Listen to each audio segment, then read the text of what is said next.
High, আজকে আমরা একটা এক্সপেরিমেন্ট করব। আটা রুটি তো আমরা সবাই খেয়েছি, কিন্তু আজ আমরা বানাবো চালের রুটি। চলুন দেখে নেওয়া যাক কী করে বানায়। নুন দিয়ে জলটাকে গরম করে দিয়েছি। এখন ওর মধ্যে চালের গুঁড়োকে দিয়ে মেখে নেবো। চালের গুঁড়োটাকে মেখে একটি ডো বানিয়ে দেবো। এখন গোল গোল করে লেচি কেটে নেবো।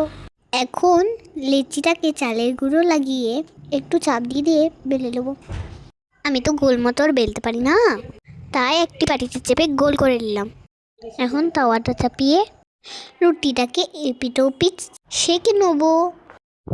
আস্তে আস্তে রুটিটা ফুলিয়ে উঠবে।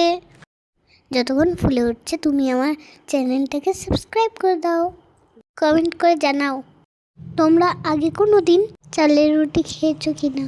দেখতে পাচ্ছ আমাদের রুটি একদম তৈরি। গপ করে খেতে ভুলো না, সাবস্ক্রাইব করবে কিন্তু।